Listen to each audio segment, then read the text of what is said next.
ইন্টারভিউয়ের জন্য দেরি হয়ে যাচ্ছিল। ছেলেটি লিফট চেয়েছিল, আর আরবপতি মেয়েটি যা করল, মানবতও মাথা নত করে দিল। সেই একটা লিফট জীবনের এমন একটা মোড় ঘুরিয়ে দিল, যেখানে যাত্রাটা ছিল কয়েক মিনিটের, কিন্তু প্রভাবটা রইল সারা জীবন ধরে। বন্ধুরা, সকালের 7:12 হয়ে গিয়েছিল। আকাশে হালকা হালকা ফোঁটা বৃষ্টি পড়ছিল, আর মুম্বাইয়ের রাস্তাগুলো জলে চকচক করছিল। একটা পুরনো বাসস্ট্যান্ডের জরাজীর্ণ টিনের ছাউনি থেকে টপ টপ করে জল ঝরছিল। ঠিক সেই ঝরতে থাকা শেয়ারের নিচে দাঁড়িয়েছিল রিহান খান। হাতে প্লাস্টিকে মোড়া ফাইল, চুল পুরোপুরি ভিজে গিয়েছিল, আর মুখে সেই অস্থিরতা ছিল যা শুধু তখনই আসে যখন কারো পুরো জীবন একটা সুযোগের উপর ঝুলে থাকে। সে মোবাইলে সময় দেখল। সকাল 7টা বেজে গিয়েছিল। সে বিড়বিড় করে বলল, ইয়ার, 7টার লোকাল তো ছেড়ে দিয়েছে। গত 4টে লোকাল চলে গিয়েছে, কিন্তু যে রুটের দরকার ছিল আন্ধেরি থেকে বান্দ্রা, তার কোনো খবরই নেই। চারদিকের ভিড় এখন ছেকে গিয়েছিল। লোকেরা ছাতা খুলে নিজ নিজ অফিসের দিকে ছুটে গিয়েছিল, কিন্তু রিহান ঠিক সেখানেই দাঁড়িয়ে রইল। ফাইলের কাগজগুলো আর্দ্রতা শুষে নিচ্ছিল। সে সেগুলো বুকে জড়িয়ে ধরল, যেন নিজের শেষ আশাকেও ভিজতে দেবে না। বৃষ্টি আরও জোরে হয়ে গেল। তখন সে এগিয়ে গেল, রাস্তার ধারে দাঁড়িয়ে যাওয়া গাড়িগুলোর দিকে হাত তুলতে লাগল। প্রথম গাড়িটা চলে গেল, দ্বিতীয়টা থামার ঝামেলা করল না, তৃতীয়টার কাঁচের ওপারে কেউ ফোনে চিৎকার করছিল, সেটাকে অগ্রাহ্য করল। এখন তার জুতো কাদায় ডুবে গিয়েছিল, কিন্তু চোখে জেদ তখনও বাকি ছিল। সে আকাশের দিকে তাকিয়ে আস্তে আস্তে বলল, হে উপরওয়ালা, আজ শুধু এটুকু করো যেন আমি দেরি না করি। ইতিমধ্যে একটা চকচকে সিলভার রেঞ্জ রোভার তার সামনে এসে থামল। জানালা আস্তে নামল, আর একটা নরম পরিষ্কার স্বর ভেসে এলো। কোথায় যেতে হবে? রিহান ইতস্তত করে বলল, Warli sea view corporate park, interview আছে। সামনে বসা মেয়েটি সানিয়া কাপুর, সাদা শার্ট, নেভি ব্লেজার, চুলে হালকা ভেজা লুক। সে রেস্ট ওয়াচ দেখতে দেখতে বলল, উঠে বসো, আমিও ওই দিকেই যাচ্ছি। সে এক মুহূর্ত ইতস্তত করল। বৃষ্টি ভাবতে দিল না। সে গাড়িতে উঠে বসল, ভেজা ফাইলটা কোলে রাখল। লজ্জা পেয়ে বলল, সরি ম্যাম, সিটটা পুরো ভিজে যাবে। সানিয়া মুচকি হেসে বলল, কোনো সমস্যা নেই, সিট শুকিয়ে যাবে, সুযোগ তো রোজ আসে না। গাড়ি এগোতে লাগল। বৃষ্টির ফোঁটাগুলো কাঁচে পড়ে লাইন তৈরি করছিল। গাড়ির ভেতর হালকা ইতরের গন্ধ, আর মাঝে মাঝে ওয়াইপারের শব্দ। সানিয়া জিজ্ঞেস করল, মনে হচ্ছে ইন্টারভিউটা খুব জরুরি? রিহান শুধু এটুকু বলল, হ্যাঁ, খুব জরুরি। একটা বাক্যে তার পুরো গল্প লুকিয়েছিল।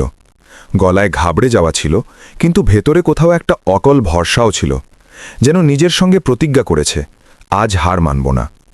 সানিয়া সাইড মিররে তার ছায়া দেখল। সে ফাইলটা বুকে জড়িয়ে বসেছিল, যেন ওটা ছুটে গেলেই জীবনের শেষ অবলম্বন ভেঙে পড়বে। কিছুক্ষণ নীরবতা ছিল। তারপর সানিয়া আস্তে জিজ্ঞেস করল, প্রথম ইন্টারভিউ? রিহান গভীর নিঃশ্বাস নিয়ে বলল, না ম্যাম, পঞ্চম। আগের 4টায় পৌঁছতেই পারিনি। একবার লোকাল ছুটে গিয়েছিল, দ্বিতীয়বার মায়ের শরীর হঠাৎ খারাপ হয়ে গিয়েছিল, তৃতীয়বার বাবার চিকিৎসার জন্য টাকা জোগাড় করতে হয়েছিল, চতুর্থবার। সে থেমে গেল, যেন নিজের গল্প আর এগোতে চায় না। সানিয়া কিছু বলল না, শুধু হালকা করে মাথা নাড়ল, আর গাড়ির স্পিড একটু বাড়িয়ে দিল। বৃষ্টির ফোঁটাগুলো এখন ওয়াইপার সরিয়ে কাচের কিনারায় বয়ে যাচ্ছিল। রিহান আবার বলল, আজ যদি দেরি হয়ে যায় তাহলে হয়তো পরের সুযোগই আর মিলবে না। ঘরে আর অপেক্ষা করার অবস্থা নেই। সানিয়া প্রথমবার তার চোখের দিকে তাকালো। চোখ দুটো ক্লান্ত ছিল, কিন্তু তাতে এমন কিছু ছিল যা টাকাওয়ালাদের মধ্যে খুব কম দেখা যায়, সত্যিকারের জাজবা। সে মুচকি হেসে বলল, মনে হচ্ছে জীবন তোমার সঙ্গে একটু বেশি কঠোরতা করেছে। রিহান চোখ নামিয়ে নিল। কঠোরতা না ম্যাম, শুধু আশার দামটা একটু বেশি রেখেছে। সানিয়া হেসে ফেলল। সে প্রথমবার কোনো অচেনা ছেলের কথায় এত গভীরতা অনুভব করছিল। কিছুক্ষণ পর রাস্তায় ট্রাফিক সিগন্যাল পড়ল। গাড়ি থামল। বাইরে ভিজতে ভিজতে কয়েকটা বাচ্চা গজরা বেচছিল। একটা ছোট্ট মেয়ে গাড়ির কাছে এলো। দিদি, গজরা নাও না। সানিয়া মানা করল, কিন্তু রিহান জেব থেকে 100 টাকার নোট বের করে মেয়েটিকে দিয়ে দিল। মেয়েটির চোখ চকচক করে উঠল, বলল, ভাইয়া, ভগবান তোমার চাকরিটা পাক্কা করে দিক। সানিয়া মুচকি হেসে বলল, মনে হচ্ছে ইন্টারভিউয়ের আগেই আশীর্বাদ পেয়ে গেলে। সিগন্যাল সবুজ হলো, গাড়ি আবার চলতে লাগল। সানিয়া জিজ্ঞেস করল, আর কত দূর? 10-15 মিনিট, ট্রাফিক না পড়লে আরও কম। আর যদি পড়ে? সে আসতে বলল। তাহলে আবার সেই পুরনো গল্প। সানিয়া হালকা এক্সিলারেটর চাপল। আজ ট্রাফিককেও ছুটি। কিছুক্ষণ পর দুজনেই আবার চুপ হয়ে গেল। গাড়ির ভেতর শুধু ওয়াইপারের শব্দ আর বাইরে বৃষ্টির সঙ্গীত। সি ভিউ কর্পোরেট পার্কের চকচকে বিল্ডিং সামনে দেখা গেল। এখানেই নামতে হবে? সানিয়া জিজ্ঞেস করল। জি ম্যাম, অনেক অনেক ধন্যবাদ। সে দরজা খুলতে যাচ্ছিল, সানিয়া বলল, রুকো। সে ঘুরল। সানিয়া বলল, ভেতরে ঘাবড়ে গেলে মনে রেখো, বাইরে একজন দাঁড়িয়ে আছে যে মন থেকে চায় তুমি জিতে যাও। রিহান তার চোখে তাকালো। সেই মুহূর্তে বৃষ্টিও যেন লজ্জা পেয়ে থেমে গেল। সে মুচকি হাসল, মাথা নত করে বলল, কোশিশ করব, আপনাকে নিরাশ করব না। সে দ্রুত পায়ে বিল্ডিংয়ের ভেতর চলে গেল। সানিয়া গাড়িতে বসে তাকে যেতে দেখতে লাগল। প্রথমবার কোনো অচেনা মানুষের জন্য তার মনে অদ্ভুত একটা হিল্লোল উঠল। সে আকাশের দিকে তাকিয়ে বিড়বিড় করে বলল, জানি না কেন, কিন্তু মনে হচ্ছে এই দেখা এখানেই শেষ হবে না। আর সত্যি, ভাগ্যও ঠিক করে ফেলেছিল যে এই গল্প শুধু সেই একটা লিফট পর্যন্ত থামবে না, বরং সেই ছোট্ট যাত্রা থেকে অনেক অনেক দূর এগিয়ে যাবে। 4 দিন পর বৃষ্টি এখন কমে গিয়েছিল, কিন্তু মুম্বাইয়ের হাওয়ায় এখনও আর্দ্রতা আর মাটির সোদা গন্ধ ছিল। রিহান তার ছোট্ট এক কামরার ঘরে বসেছিল। আন্ধেরি ইস্টের একটা পুরনো চলে। মোবাইল বারবার তুলছিল, স্ক্রিন জ্বলছিল, আবার নিভে যাচ্ছিল। প্রতিবারই হৃদয়টা বসে যাচ্ছিল। সে গভীর নিঃশ্বাস নিয়ে মায়ের ওষুধের প্রেসক্রিপশনটা তুলল আর আস্তে বলল, মা, আমি ওষুধ নিয়ে আসছি, 10 মিনিটে ফিরে আসব। ভেতর থেকে দুর্বল কিন্তু ভালোবাসায় ভরা স্বর এলো, বেটা, ছাতা নিয়ে যাও, হাওয়ায় এখনও ফোঁটা আছে। রিহান মুচকি হাসল, বসছি ওষুধ নিয়ে মা। রাস্তা এখনও ভেজা ছিল, ফুটপাতে পাতলা জলের আস্তরণ জমেছিল। মেডিকেল স্টোরে পৌঁছে প্রেসক্রিপশন কাউন্টারে রাখল। ভাই সাব, এই ইঞ্জেকশনটা আর এই 3টে ওষুধ। ফার্মাসিস্ট বিল বানালো, মোট 7,250 টাকা। রিহান পকেট হাতড়াল, 2,460 টাকা আর কিছু কয়েন। হালকা হাসি দিয়ে বলল, ভাই সাব, 3,000 টাকা এখন দিচ্ছি, বাকিটা কাল পাক্কা। সরি ভাই, এখানে ক্যাশ বা কার্ড, উধার চলে না। রিহান চুপচাপ প্রেসক্রিপশন হাতে নিয়ে বাইরে বেরিয়ে এলো। হাওয়া ঠান্ডা ছিল, পা ভারী ছিল। সে রাস্তার ধারে দাঁড়িয়ে প্রেসক্রিপশনটা দেখছিল। হঠাৎ সামনে থেকে সেই একই সিলভার রেঞ্জ রোভার আসতে থামল। জানালা নামল, সেই পরিচিত মুচকি হাসি। রিহান চমকে উঠল, ম্যাম, আপনি এখানে? সানিয়া বলল, অফিস থেকে ফিরছিলাম। তুমি? মায়ের ওষুধ নিতে এসেছিলাম, কিন্তু টাকা কম পড়ে গিয়েছে। সানিয়া তার চোখে কিছুক্ষণ তাকিয়ে রইল, তারপর জিজ্ঞেস করল, কত টাকার ওষুধ? 7,250, আর আমার কাছে 2,460। সানিয়া এক মুহূর্তও নষ্ট না করে পার্স খুলল, 5,000 টাকার 2টো নোট বের করে এগিয়ে দিল। লো, নাও। রিহান এক পা পিছিয়ে গেল। না ম্যাম, আমি কারো কাছ থেকে উধার নেই না। সানিয়া মুচকি হাসল, তার চোখে সেই নরম ভাব ছিল। এটা উধার না, ইনসানিয়াতের ছোট্ট একটা ইনভেস্টমেন্ট। রিহান তার চোখে তাকালো, মনে হলো যেন কোনো অচেনা মানুষ তার সব কষ্ট বিনা কথায় বুঝে নিয়েছে। সে আস্তে টাকাগুলো নিল, মাথা নত করে দোকানের দিকে ফিরে গেল। সানিয়া গাড়ি থেকে নেমে সেখানেই দাঁড়িয়ে রইল। ভেজা রাস্তায় তার নজর শুধু রিহানের ওপর। 5 মিনিট পর সে ওষুধের প্যাকেট নিয়ে ফিরল। ম্যাম, আমি টাকা অবশ্যই ফেরত দেব। দরকার নেই, কিন্তু কিছু জিনিসের হিসাব রাখা হয় না, শুধু দিলে মনে রাখা হয়। রিহানের চোখ নম হয়ে গেল। সে জিজ্ঞেস করল, আপনার কি করে জানলেন যে মায়ের ওষুধ? সানিয়া বলল, যে নরমভাবে তুমি প্রেসক্রিপশনটা ধরেছিলে, সেই নরম ভাব শুধু সবচেয়ে কাছের মানুষের জন্য হয়। রিহান মাথা নত করল, আস্তে বলল, ধন্যবাদ ম্যাম। সে এগিয়ে গেল। সানিয়া তাকে দূরে যেতে দেখতে লাগল। শহরের ভিড়ে সেই ঠিলেটা যেন আলাদা একটা নূরে জ্বলছিল। সাদাসিদে ভাবের মধ্যেও অদ্ভুত একটা শক্তি ছিল। 5ম দিন সকাল 9:52 দরজায় কুরিয়ারের ঘণ্টা বাজল। রিহান দরজা খুলল। কুরিয়ার বয় একটা মোটা লিফাফা দিল, সিভিউ টেকনোলজিস প্রাইভেট লিমিটেড থেকে। হাত কাঁপছিল। লিফাফা খুলতেই ভেতর থেকে বেরিয়ে এলো একটা চকচকে offer letter. Congratulations, you have been selected as assistant manager business development. Salary 11.5 lakh প্রতি বছর প্লাস বোনাস। রিহানের চোখ থেকে জল গড়িয়ে পড়ল। সে দৌড়ে মায়ের কাছে গেল। মা, চাকরি হয়ে গিয়েছে, এখন সব ঠিক হয়ে যাবে। মা দুর্বল হাতে তার কপাল চুমু খেল। বেটা, উপরওয়ালা দেখে ঠিকই, শুধু একটু অপেক্ষা করায়। প্রথম দিন অফিস। সেই সিভিউ কর্পোরেট পার্ক, সেই চকচকে গেট, সেই সিকিউরিটি গার্ড। এখন পায়ে ভয় নেই, বিশ্বাস ছিল। রিসেপশনে মেয়েটি মুচকি হেসে বলল, স্যার, আপনার reporting miss Sania Kapoor, founder and CEO ম্যামের কাছে। রিহানের পায়ের তলা থেকে মাটি সরে গেল। সানিয়া কাপুর, জি স্যার, আমাদের চেয়ারপারসন। সে হতভম্ব হয়ে ২৭তম তলায় তার কেবিনে পৌঁছল। দরজা খুলতেই সামনে সেই মুখ, সেই মুচকি হাসি, সেই সাদাসিদে ভাব। সানিয়া মুখ তুলে বলল, welcome on board mister Rihan Khan. দেরি করে হলেও ঠিক জায়গায় পৌঁছে গিয়েছ। রিহানের জিভ আটকে গেল। আপনি আপনি এই কোম্পানির মালকিন? সানিয়া হালকা মুচকি হাসল। হ্যাঁ, কিন্তু সেদিন ইচ্ছে করেই কিছু বলিনি। দেখতে চেয়েছিলাম তুমি কোনো সাহায্য ছাড়া শুধু নিজের পরিশ্রম আর হিম্মত দিয়ে এখানে পৌঁছাতে পারো কিনা। আর তুমি পৌঁছে গিয়েছ। রিহানের চোখ নম ছিল, কিন্তু মুখে গর্ব ছিল। সে শুধু এটুকু বলল, যদি সেদিন আপনি না আসতেন তাহলে হয়তো আজও বৃষ্টিতে ভিজে থাকতাম। সানিয়া বলল, আর যদি তুমি সেদিন টাকা নিতে মানা করে দিতে তাহলে হয়তো আমি আজও সেই মেয়ে থাকতাম যে শুধু ব্যালেন্স শিট বোঝে, মানুষ নয়। কেবিনে কিছুক্ষণ নিস্তব্ধতা নেমে এলো। জানালার বাইরে মুম্বাইয়ের রোদ মেঘের ফাঁক দিয়ে উকি দিচ্ছিল। দিনগুলো হাওয়ার মতো কেটে যেতে লাগল। রিহান কাজে ডুবে থাকত আর সানিয়া দূর থেকে তাকে দেখত। প্রতি সকাল ৮:৫৫ সে লিফট থেকে বেরোত, হাতে কফি মগ, মুখে সেই সাদাসিধে ভাব আর চোখে সেই চমক যা পরিশ্রম থেকে আসে, কোনো ফিল্টার থেকে নয়। সানিয়া প্রায়ই তার গ্লাস ওয়ালের পিছন থেকে তাকে দেখত, কিন্তু কখনো কিছু বলত না। সে জানত কিছু সম্পর্ক শব্দে নয়, নীরবতায় বাড়ে। এক সন্ধ্যায় অফিস খালি হয়ে গিয়েছিল। বাইরে আবার মুম্বাইয়ের মৌসুমি বৃষ্টি শুরু হয়েছিল। রিহান তার ডেস্ক গোছাচ্ছিল। কেবিনের দরজা খুলে গেল। সানিয়া দুটো কফি মগ নিয়ে তার কাছে এলো। ভাবলাম আজকের জয়ের কফি একসঙ্গে খেয়ে নি। রিহান হেসে ফেলল। জয় তো কোম্পানির ম্যাম। সানিয়া আসতে বলল, কোম্পানি তো অনেক আগেই জিতে গিয়েছে, আজ জয় তোমার। দুজনে জানালার কাছে দাঁড়ালো। বাইরে ফোঁটাগুলো কাচে ধাক্কা খাচ্ছিল। রিহান বলল, অদ্ভুত না, যখনই কিছু ভালো হয় বৃষ্টি চলে আসে। সানিয়া মুচকি হাসল, কারণ বৃষ্টি তাদের ভাগ্যেই আসে যাদের ভিজে যাওয়ার হিম্মত থাকে। তারপর নীরবতা। দুজনের চোখেই সেই প্রশ্ন ছিল যা মাসের পর মাস ধরে অব্যক্ত ছিল।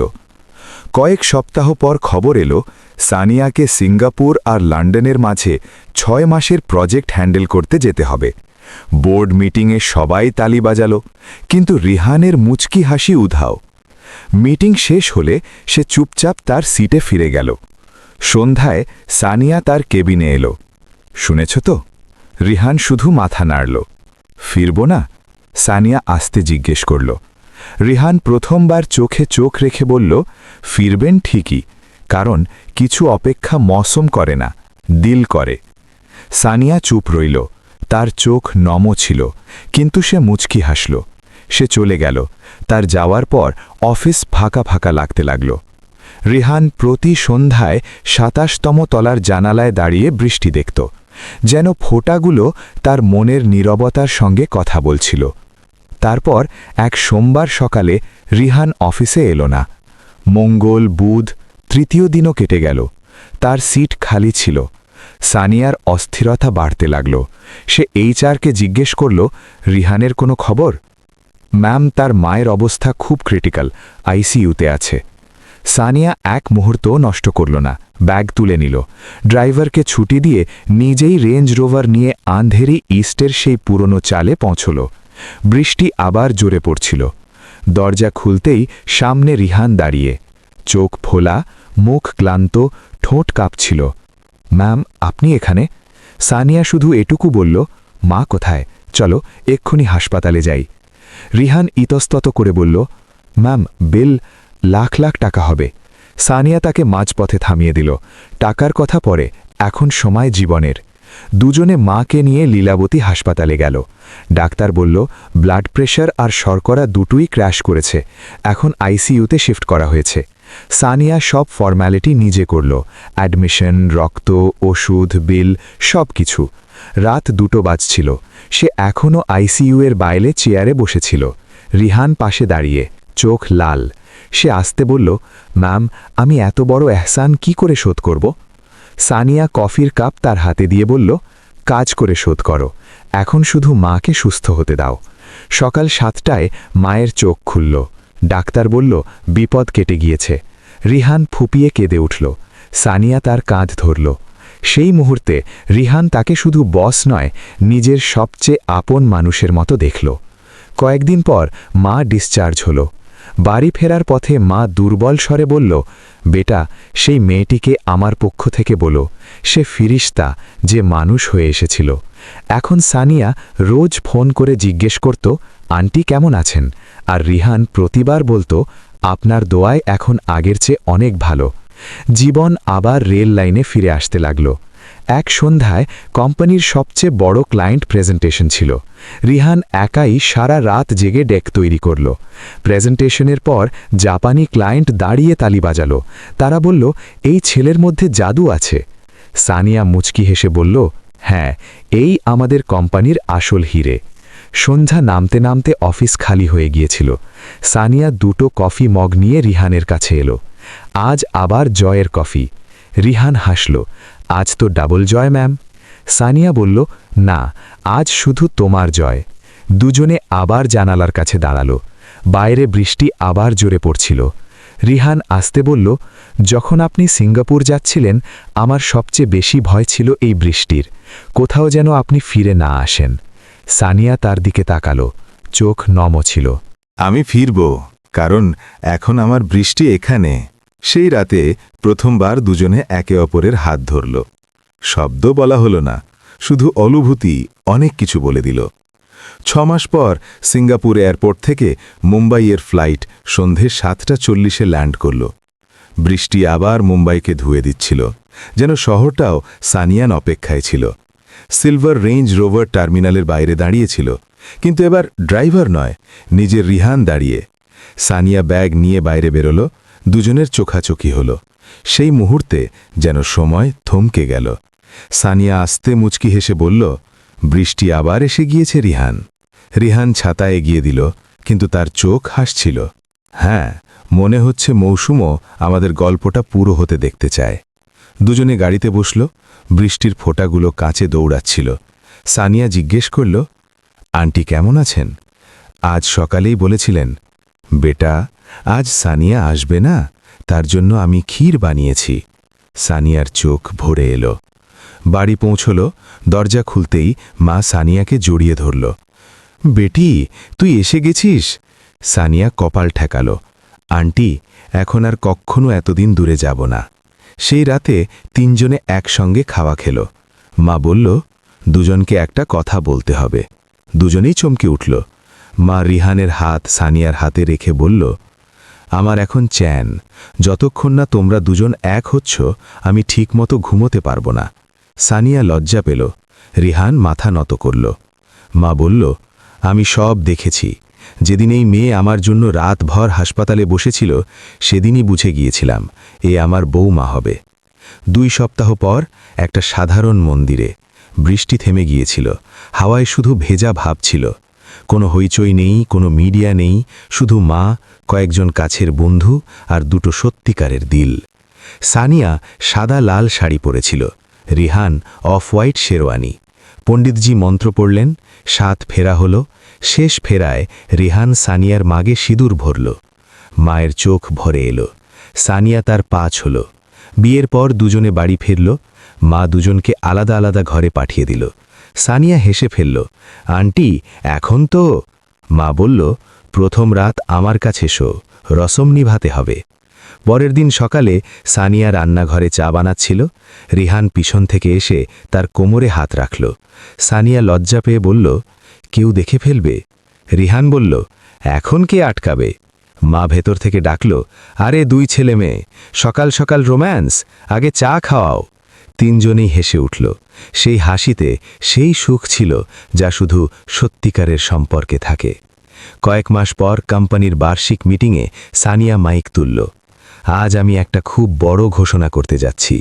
সিভিউ টেকনোলজিজের নতুন চিফ অপারেটিং অফিসার হবেন মিস্টার রিহান খান। পুরো হলে তালির শব্দ উঠল। রিহান মঞ্চে এলো। সানিয়ার পাশে দাঁড়ালো। সে মাইক তুলে শুধু এটুকু বলল, এই পদ পরিশ্রম থেকে পাইনি, একজন মানুষের জন্য পেয়েছি যিনি আমাকে বৃষ্টিকে ভিজে যাওয়া থেকে বাঁচিয়েছিলেন। ধন্যবাদ সানিয়া। সানিয়ার চোখ নম হয়ে গেল। সেই সন্ধ্যায় দুজনে আবার ২৭তম তলার জানালার কাছে দাঁড়ালো। বাইরে বৃষ্টি ছিল না, শুধু হালকা ঠান্ডা হাওয়া আর সূর্য ডোবার লালিমা। সানিয়া রিহানের হাত ধরে আসতে বলল, সেদিন তুমি আমার কাছে লিফট চেয়েছিলে, আজ আমি তোমাকে চিরকালের সঙ্গ দিচ্ছি। রিহান তাকে বুকে জড়িয়ে ধরল আর বলল, আমি প্রতিজ্ঞা করছি, এখন আর তোমাকে কখনো একা বৃষ্টিতে ভিজতে হবে না, আর আমাকে কখনো লিফট চাইতে হবে না, কারণ এখন প্রতিটা রাস্তা আমাদের। দুজনে একে অপরকে দেখল। সেই মুহূর্তটা কোনো সিনেমার সিনের চেয়ে কম ছিল না। কিন্তু এটা ছিল সত্যিকারের জীবনের সবচেয়ে সুন্দর সত্য। কয়েক বছর পর সেই আন্ধেরি ইস্টের পুরনো চালের জায়গায় এখন একটা ছোট্ট বাড়ি, দেয়ালে মায়ের ছবি ঝোলানো, নিচে লেখা মায়ের দোয়ায় তৈরি এই আশিয়ানা।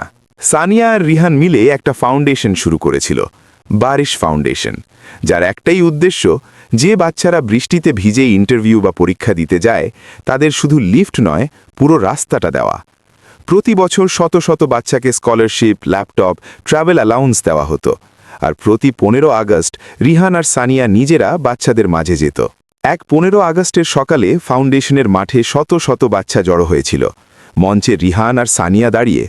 রিহান মাইক তুলে বলল, আজও আমি সেই দিন ভুলি না যখন আমি বৃষ্টিতে ভিজে দাঁড়িয়েছিলাম। একটা গাড়ি থেমেছিল আর একজন মানুষ জিজ্ঞেস করেছিল কোথায় যেতে হবে। সেই একটা প্রশ্ন আমার জীবন বদলে দিয়েছিল।